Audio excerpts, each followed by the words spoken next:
विमल जब अपनी दुकान बंद कर घर लौटे तो रात के 10 बजने वाले थे। वे रोज की तरह सीधे बाथरूम में गए, जहां उनकी पत्नी श्रद्धा ने उनके कपड़े, तौलिया वगैरह पहले से रख दिए थे। नवंबर का महीना आधे से अधिक बीत जाने से ठंड का मौसम शुरू हो गया था। विशेषकर रात में ठंड का एहसास होने लगा था। इसीलिए विमल ने दुकान से आने पर रात में नहाना बंद कर दिया था। बस अच्छे से हाथ मुंह धोकर कपड़े बदलते और सीधे खाना खाने पहुंचते।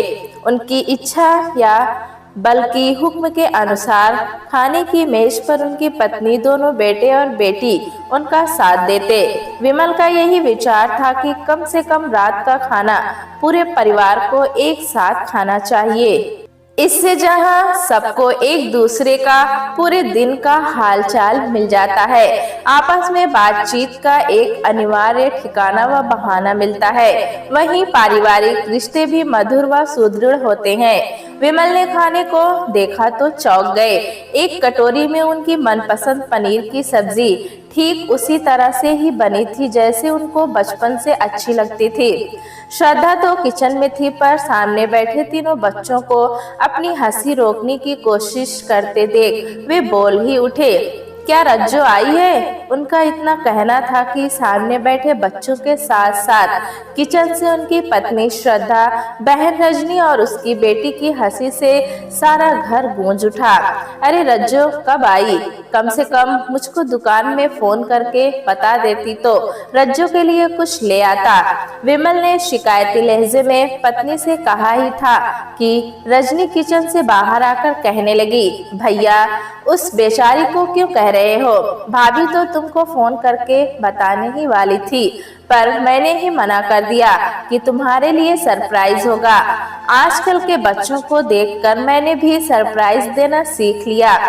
अरे मामा, आप लोग तो फन, थ्रिल या प्रैंक कुछ भी नहीं जानते। मैंने ही माँ से कहा था कि इस बार आपको सरप्राइज दे, इसलिए हम लोगों ने दिन में आपको नहीं बताया। क्या आपको अच्छा नहीं लगा? रजनी की नटखट बेटी बोल उठी। अरे नहीं बेटा, सच कहूँ तो तुम लोगों का ये सरप्राइज मुझे बहुत अच्छा लगा। बस अफसोस इस बात का है कि अगर तुम लोगों के आने के बारे में दिन में ही मुझे पता चल जाता तो रज्जो की मनपसंद देशी घी की बालूशाही ले आता। वो तो मैंने 2 किलो बालूशाही शाम को मंगवा ली थी, और वो भी आपकी मनपसंद दुकान से। मुझे पता नहीं है कि बहन का तो नाम होगा, लेकिन सबसे पहले आप ही बालूशाही खाएंगे। श्रद्धा ने कहा ही था कि सबके कहकहों से घर फिर गूंज उठा। खाना निपटने के बाद श्रद्धा ने उन सब की रुचि के अनुसार जमीन पर कई गद्दे बिछवाकर उन पर मसनद, कुशन, तकिए व कंबल रखवा दिए और ढेर सारी मूंगफली मंगवा ली थी। उसे पता था कि भाई बहन का रिश्ता तो स्नेहपूर्ण है ही, बुआ का व्यवहार भी सारे बच्चों को बेहद अच्छा लगता है। जब भी सब लोग इकट्ठे होते हैं तो फिर देर रात तक बातें होती रहती है। विशेषकर जाड़े के इस मौसम में देर रात तक मूंगफली खाने के साथ साथ बातें करने का आनंद ही कुछ अलग होता है। रजनी अपने समय की बातें इस रोचक अंदाज में बता रही थी कि बच्चे हंस हंस कर लोटपोट हुए जा रहे थे। विमल और श्रद्धा भी इस सब का आनंद ले रहे थे। बातों का सिलसिला रोकते हुए रजनी ने विमल से कहा, अच्छा भैया, एक बात कहूँ, ये बच्चे मेरे साथ पिकनिक मनाना चाह रहे हैं। कल रविवार की छुट्टी भी है। अब इतने दिनों बाद अपने शहर आई हूँ तो मैं भी भाभी के साथ शॉपिंग कर लूंगी। इसी बहाने हम सब मॉल घूम लेंगे, मल्टीप्लेक्स में सिनेमा देखेंगे और समय मिला तो टूरिस्ट प्लेस भी जाएंगे। अब पूरे दिन बाहर रहेंगे तो हम सब खाना भी बाहर ही खाएंगे। बस तुम्हारी इजाजत चाहिए। विमल ने देखा कि उसके बच्चों ने अपनी निगाहें झुकाई हुई थी। ये उनकी ही योजना थी, लेकिन शायद वे सोच रहे थे कहीं विमल मना न कर दे। ठीक है, तुम लोगों के घूमने फिरने में मुझे कोई ऐतराज होगा। मैं सुबह ही ट्रेवल एजेंसी को फोन कर पूरे दिन के लिए एक बड़ी गाड़ी मंगवा दूंगा। तुम लोग अपना प्रोग्राम बनाकर कल खूब मजे से पिकनिक मना लो। हाँ, मैं नहीं जा पाऊंगा क्योंकि कल दुकान खुली है, विमल ने सहजता से कहा। तीनों बच्चों ने विमल की ओर आश्चर्य से देखा। शायद उनको इस बात की तनिक भी आशा नहीं थी कि विमल इतनी आसानी से हामी भर देंगे, क्योंकि जाने क्यों उन लोगों के मन में ये धारणा बनी हुई थी कि उनके पिता कंजूस हैं। इसका कारण ये भी था कि उनके साथी जितना अधिक शॉपिंग करते थे, अक्सर ही मोबाइल फोन के मॉडल बदलते थे या आए दिन बाहर खाना खाने जाते थे, वे सब उस तरीके से नहीं कर पाते थे। हालांकि विमल को भी अपने बच्चों की सोच का एहसास तो हो गया था, पर उन्होंने बच्चों से कभी कुछ कहा नहीं था। लेकिन विमल को ये जरूर लगता था कि बच्चों को भी अपने घर के हालात तो पता होने ही चाहिए, साथ ही अपनी जिम्मेदारियां भी जाननी चाहिए, क्योंकि अब वे बड़े हो रहे हैं। आज कुछ सोचकर विमल पूछने लगे, रज्जो, ये प्रोग्राम तुमने बच्चों के साथ बनाया है ना? रज्जो ने हामी भरते हुए कहा। बच्चों को लग रहा था कि तुम मना ना कर दो, इसलिए मैं भी जिद करने को तैयार थी, पर तुमने तो एक बार में ही हामी भर दी। इस पर विमल मुस्कुराए और एक एक कर सबके चेहरे देखने के बाद सहज होकर कहने लगे, रज्जो, तुम शायद इसका कारण नहीं जानती हो कि बच्चों ने ऐसा क्यों कहा होगा। जानना चाहोगी? इसका कारण ये है कि मेरे बच्चे समझते हैं कि मैं उनका पिता कंजूस हूँ। विमल का इतना कहना था कि तीनों बच्चे शर्मिंदा हो गए और अपने पिता से निगाहें चुराने लगे। एक तो उनको ये पता नहीं था कि उनके पिता उनकी इस सोच को जान गए हैं। दूसरे, विमल द्वारा इतनी अस्पष्टवादिता के साथ उसे सबके सामने कह देने से वे और भी शर्मिंदगी महसूस करने लगे थे। विमल किन्हीं कारणों से ये सारी बातें करना चाह रहे थे और संयोगवश आज उनको मौका भी मिल गया। वैसे रज्जो, अगर देखा जाए तो इसमें बच्चों का उतना दोष भी नहीं है। दरअसल मैं ही आजकल की जिंदगी नहीं जी पाता हूँ, ना तो आए दिन बाहर खाना, घूमना फिरना, ना ही रोज रोज शॉपिंग करना, नए नए मॉडल के टीवी, मोबाइल बदलना, अक्सर नए कपड़े खरीदते रहना। ऐसा नहीं है कि मैं इन बातों के एकदम खिलाफ हूँ या ये बात एकदम गलत है, पर क्या करूँ, मेरी ऐसी आदत बन गई है। मगर इसका भी एक कारण है और आज मैं तुम सबको अपने स्वभाव का कारण भी बताता हूँ। इतना कहकर विमल गंभीर हो गए तो सब ध्यान से सुनने लगे।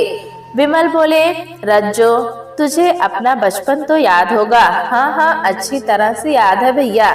लेकिन रज्जो, तुझे अपने घर के अंदरूनी हालात उतने अधिक पता नहीं होंगे, क्योंकि तू उस समय बहुत छोटी थी।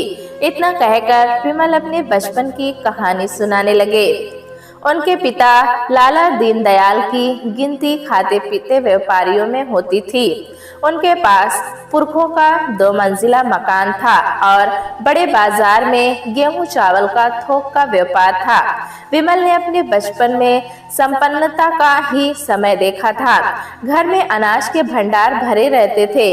सारे त्योहार कई दिनों तक पूरी धूमधाम से परंपरा के अनुसार मनाए जाते थे। होली या दशहरा दिल खोलकर चंदा देने की परंपरा उसके पूर्वजों के समय से चली आ रही थी। विमल जब कभी अपने दोस्तों के साथ रामलीला देखने जाता तो उन लोगों को सबसे आगे की कुर्सियों पर बैठाया जाता। इन सब बातों से विमल की खुशी देखने लायक होती थी। विमल उस समय 7वीं कक्षा में था, पर उसे अच्छी तरह से याद है कि पूरी कक्षा में वे 2 से 3 ही छात्र थे जो धनी परिवारों के थे, क्योंकि उनके बस्ते पैन आदि एकदम अलग से होते थे। उनके घर में उस समय के हिसाब से ऐशो आराम की सारी वस्तुएं उपलब्ध रहती थीं। उस मोहल्ले में सबसे पहले टेलीविजन विमल के ही घर में आया था और जब रविवार को फिल्म या बुधवार को चित्रहार देखने आने वालों में से बाहर का बड़ा कमरा भर जाता तो विमल को बहुत अच्छा लगता था। उस समय टेलीफोन दुर्लभ होते थे, पर उसके घर में टेलीफोन भी था। आकस्मिकता होने पर आस पड़ोस के लोगों के फोन आ जाते थे। इन सारी बातों से विमल को कहीं ना कहीं विशिष्टता का एहसास तो होता ही था। उसे ये भी लगता था कि उसका परिवार समाज का एक प्रतिष्ठित परिवार है। पिछले कुछ समय से जाने कैसे दीनदयाल को सट्टे फिर लॉटरी व जुए की लत पड़ गई थी। उनका अच्छा खासा समय इन सब गतिविधियों में जाने लगा। जुए या ऐसी लत की ये खासियत होती है कि जीतने वाला और अधिक जीतने के लालच में खेलता है तो हारने वाला अपने गंवाए हुए धन को वापस पा लेने की आशा में खेलता ही रहता है। दलदल की भांति जो इसमें एक बार फंस जाता है उसके पैर अंदर ही धंसते जाते हैं और निकलना एकदम कठिन हो जाता है। पहले तो कुछ समय तक दीनदयाल जीतते रहे, मगर होनी को कौन टाल सकता है। एक बार जो हारने का सिलसिला शुरू हुआ तो धीरे धीरे वे अपनी धन दौलत हारते गए और इन्हीं सब चिंता व समस्याओं से व्यवसाय पर पूरा ध्यान भी नहीं दे पाते थे। उनकी सेहत भी गिर रही थी, साथ ही व्यापार में और भी नुकसान होने लगा। विमल को वे दिन अच्छी तरह से याद है जब वो कारण तो नहीं समझ पाया था, पर उसके माता और पिता इस तरह पहली बार झगड़े थे। उसने माँ को जहाँ अपने स्वभाव के विपरीत पिता से ऊंची आवाज में बात करते सुना था, वहीं पिता को पहली बार माँ पर हाथ उठाते हुए देखा था। उस दिन जाने क्यों पहली बार विमल को अपने पिता से नफरत का एहसास हुआ था। फिर एक दिन ऐसा आया कि उधार चुकता न कर पाने के कारण उनका पुश्तैनी मकान, जो पहले से ही गिरवी रखा जा चुका था, उसके नीलाम होने की नौबत आ गई। इसके बाद दीनदयाल अपने परिवार को लेकर वहां से दूर एक दूसरे मोहल्ले में किराए के एक छोटे से मकान में रहने को मजबूर हो गए। हाथ आई थोड़ी बहुत पूंजी से वे कुछ धंधा करने की सोचते, पर उसके पहले ही उनका दिल इस आघात को सहन नहीं कर सका और वे परिवार को बेसहारा छोड़कर चल बसे। वो सब याद आता है तो हैरान रह जाता हूँ कि कैसे मैं ये सब कर पाया था। जैसे तैसे जब कुछ पैसे आने शुरू हुए तो मैंने अम्मा, दीदी और रज्जू के साथ दूसरे मकान में रहना शुरू कर दिया था। हमारे साथ जो कुछ घटित हुआ, इस तरह की खबरें बहुत तेजी से फैलती हैं और जानते हो इस सब से बड़ा नुकसान क्या होता है? आर्थिक नुकसान तो कुछ भी नहीं है, क्योंकि पैसों का क्या है, आज नहीं तो कल आ सकते हैं, पर पारिवारिक प्रतिष्ठा को जो चोट पहुंचती है और पुरखों की इज्जत जिस तरह मिट्टी में, उसकी भरपाई कभी नहीं हो सकती है। मैं अपना बचपन अपने बाकी साथियों की तरह सही तरीके से नहीं जी पाया और उसकी भरपाई आज क्या कभी नहीं हो सकती। लेकिन ये मत समझो कि इसकी वजह सिर्फ पैसों का अभाव रहा है। अपना सम्मान खोने के बाद भी सिर उठाकर जीना आसान नहीं होता। मुझे अच्छी तरह से याद है कि इन सब घटनाओं से मैं कितनी शर्मिंदगी महसूस करता था और अपने दोस्तों का सामना करने से बचता था। तू तो छोटी थी, पर माँ तो जैसे काफी दिन गुमसुम सी रही और मेरी खुशमिजाज व टॉपर दीदी भी इन सब घटनाओं से जाने कितने दिन डिप्रेशन में रही थी। इन सारी घटनाओं की चोट मेरे अंतर्मन में आज भी ताजा है और मैं अकेले में उस पीड़ा को आज भी ऐसे महसूस करता हूँ जैसे कल की घटना हो। अब मुझे पता चला कि एक आदमी की लापरवाही और गैर जिम्मेदारी का खामियाजा उसके परिवार के जाने कितने लोगों को और कितने समय तक भुगतना पड़ सकता है। आज भी अगर कोई पुराना परिचित मिल जाता है तो भले ही वो हमारा अतीत भूल चुका हो, पर मैं उसको देखकर भीतर ही भीतर शर्मिंदा महसूस करता हूँ। मुझे ऐसा लगता है कि मेरे सामने वो व्यक्ति नहीं, कोई आईना आ गया है जिसमें मेरा अतीत मुझे दिख रहा है। जी तोड़ मेहनत से काम करने से धीरे धीरे पैसे इकट्ठे होते गए और मेरा काम बढ़ता गया। फिर मैंने अपनी एक दुकान खोली जिसमें डेयरी का दूध, ब्रेड और इस तरह के बस एक दो ही सामान रखना शुरू किया। जब कोई पूरी ईमानदारी और मेहनत से अपना काम करता है तो वक्त भी उसकी सहायता करता है। मेरा वसूल रहा है कि ना तो किसी की बेईमानी करो, ना किसी का बुरा करो, और मेहनत से कभी पीछे मत हटो। मेरी लगन और मेहनत का परिणाम ये है कि आज वही दुकान एक जनरल स्टोर बन चुकी है और उसी की बदौलत ये मकान खरीद सका हूँ। श्रद्धा तो थोड़ा बहुत जानती है, पर बच्चे कुछ नहीं जानते, क्योंकि वे तो शुरू से ही ये मकान और मेरा जनरल स्टोर देख रहे हैं। वे शायद समझते हैं कि उनके पिता पैदाइशी अमीर रहे हैं, जिनको पारिवारिक व्यवसाय विरासत में मिला है। उनको क्या पता कि मैं कितना संघर्ष कर इस मुकाम पर पहुंचा हूँ। विमल की बातें सुनकर बच्चे तो जैसे हैरान रह गए। वास्तव में वे यही सोचते थे कि उनके पिता का जनरल स्टोर उनको विरासत में मिला होगा। उनको ना तो ये पता था, ना ही वे कल्पना कर सकते थे कि उनके पिता ने अपने बचपन में कितने उतार चढ़ाव देखे हैं, कैसी गरीबी का जीवन भी जिया है और कैसी विषम परिस्थितियों में किस तरह संघर्ष करते हुए यहाँ तक पहुँचे हैं। पुरानी स्मृतियों का झंझावत गुजर गया था, पर जैसे तूफान गुजर जाने के बाद धूल मिट्टी, टूटी डालियां व पत्ते बिखरे होने से स्थितियां सामान्य नहीं लगती, कुछ इसी तरह माहौल एकदम गंभीर व करुण सा हो गया था। बात बदलते हुए श्रद्धा बोली, अच्छा चलिए, वे दुख भरे दिन बीत गए हैं और आपकी मेहनत की बदौलत अब तो हमारे अच्छे दिन है। आज हमें किसी बात की कमी नहीं है। आप सही माने में सेल्फ मेड मैन है श्रद्धा, इसीलिए मेरी यही कोशिश रहती है कि ना तो हमारे बच्चों को किसी बात की कमी रहे और ना ही वे किसी बात में हीनता का अनुभव करें। यही सोचकर तो मैं मेहनत, लगन और ईमानदारी से अपना कारोबार करता हूँ। बच्चों, तुम लोग कभी किसी बात की चिंता न करना। तुम्हारी पढ़ाई में कोई कमी नहीं रहेगी। जिसका जो सपना है वो उसे पूरा करे। मैं उसके लिए कुछ भी करने से पीछे नहीं रहूंगा। ये बात हुई ना। अब तो कल का प्रोग्राम पक्का रहा। चलो बच्चों, अब कल की तैयारी करो। बुआ के इतना कहते ही सारे बच्चे चहकने लगे, मगर जाने क्यों विमल का 15 वर्षीय बड़ा बेटा रजत अभी भी गंभीर ही था। क्या हुआ रजत, अब क्यों चिंतित हो? बुआ ने पूछा ही था कि रजत उसी गंभीर मुद्रा में कहने लगा, बुआ, अब पुराना समय बीत गया जब पापा को पैसों की तंगी रहती थी। अब हमारे पास पैसे या किसी चीज की कोई कमी नहीं है, बल्कि हम अमीर ही तो हो गए। तो फिर पापा क्यों ऐसे रहते हैं? अब तो वे अपनी वे इच्छाएं भी पूरी कर सकते हैं जो वे गरीबी के कारण पूरी नहीं कर सके होंगे। रजत के प्रश्न से विमल चौंक गया, फिर कुछ सोचकर कहने लगा, बेटा, मुझे खुशी है कि तुमने ये प्रश्न पूछा। वास्तव में हमारी आज की जीवन शैली, आदतें या खर्च करने का तरीका इस बात पर निर्भर नहीं होता कि हमारी आज की आर्थिक स्थिति कैसी है, बल्कि हमारे जीने के तरीके तय करने में हमारा बचपन भी महत्वपूर्ण भूमिका निभाता है।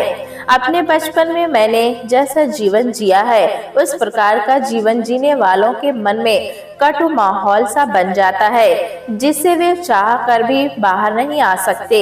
जो आर्थिक संकट वे भुगत चुके होते हैं, पैसे के अभाव की जो पीड़ा उनका मासूम बचपन झेल चुका होता है, उसके कारण वे अमीर हो जाने पर भी फजूल खर्ची कभी नहीं कर सकते। आर्थिक असुरक्षा के भय, अपमानजनक परिस्थितियों की यादों के कष्टप्रद दंश, एक एक पैसों का महत्व या पैसों की तंगी की वजह से अभाव में गुजरे समय की जो पीड़ा अंतर्मन में कहीं गहरी बैठ जाती है, उसे चाह कर भी उबरना बहुत कठिन होता है। हकीकत तो ये है कि हमारा आज कितना भी बेहतर हो जाए या मैं कितना भी अमीर क्यों ना हो जाऊं, लेकिन मैं जिस तरह का बचपन और संघर्ष में अतीत जी चुका हूँ, वो मुझे इस तरह से खर्च नहीं करने देगा। लेकिन क्या तुम जानते हो कि वास्तव में कंजूस तो वो होता है जो जरूरी आवश्यकताओं पर खर्च नहीं करता है।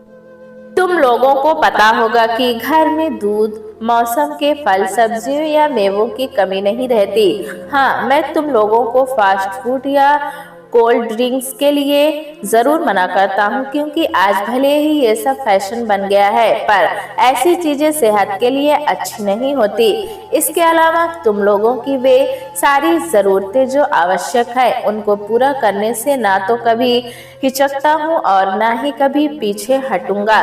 तुम्हारे लिए लैपटॉप भी मैंने सबसे अच्छा खरीदा है। तुम लोगों के कपड़े हमेशा अच्छे से अच्छे ही खरीदता हूँ।